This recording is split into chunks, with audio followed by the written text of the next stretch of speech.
السلام علیکم ورحمۃ اللہ وبرکاتہ۔ آج سورۃ المائدہ کی آیت نمبر 113، اس کا ترجمہ اور تفسیر اللہ تعالیٰ کی توفیق سے بیان کر رہا ہوں۔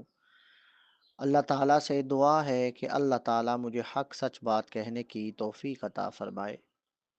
اعوذ باللہ من الشیطان الرجیم۔ قالوا نريد أن نأكل منها وتطمئن قلوبنا ونعلم أن قد صدقتنا ونكون عليها من الشاهدين۔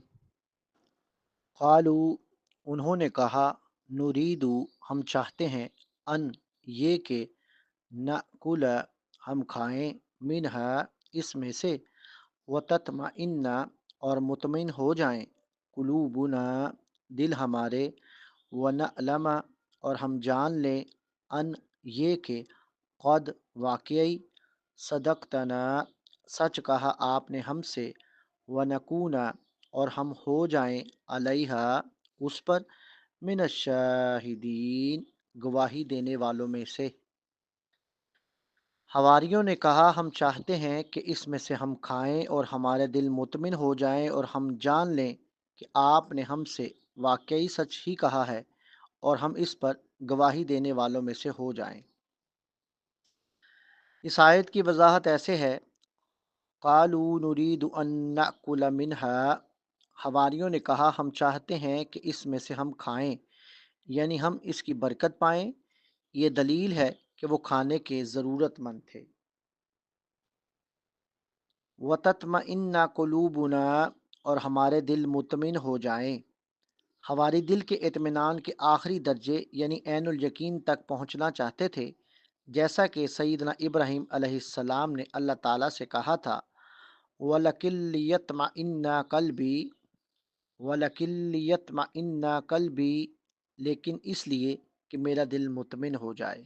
سورۃ البقرہ آیت نمبر 260۔ حواری بھی دیگر انسانوں کی طرح علم، ایمان اور یقین میں اضافے کے ضرورت مند تھے۔ وَنَعْلَمَ أَن قَدْ صَدَقْتَنَا، اور ہم جان لیں کہ آپ نے ہم سے واقعی سچ ہی کہا ہے۔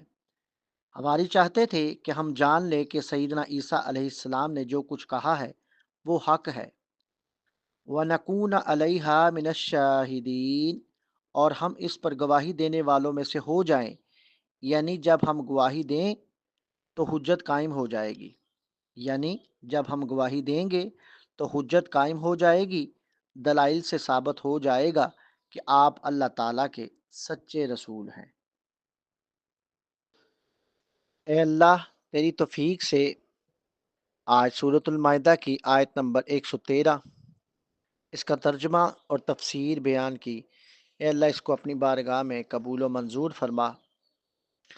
اے رب کریم، اس کو بیان کرنے میں اگر کوئی کمی، کوتاہی، غلطی ہو گئی ہو تو اس کو اپنے فضل سے، اپنے کرم سے، اپنی رحمت سے معاف فرما۔ اے اللہ، ہم سب کو حق کی صحیح پہچان نصیب فرما۔ اے اللہ، ہم سب کے لیے حق پہ چلنا آسان فرما دے۔ اے اللہ، قبلہ اول مسجد اقصی فلسطین کے مظلوم مسلمانوں کی غیبی مدد فرما۔ اے اللہ، فلسطین کے مجاہدین کی مدد فرما۔ اے اللہ، فرشتوں سے ان کی مدد فرما۔ اے اللہ، انہیں صبر جمیل عطا فرما اور اجر عظیم عطا فرما۔ اے اللہ، ہمیں پورے رمضان کی نعمت انوار و برکات سے مالا مال فرما۔ اے اللہ، رمضان کا جو حق ہے صحیح معنوں میں ہمیں وہ حق ادا کرنے کی توفیق عطا فرما۔ اے اللہ، زیادہ سے زیادہ عبادات کرنے کی توفیق عطا فرما۔ اے اللہ، ہمیں لیلۃ القدر نصیب فرما۔ اے اللہ، ہمیں لیلۃ القدر نصیب فرما۔ اے اللہ، ہمارے روزے اپنی بارگاہ میں قبول و منظور فرما۔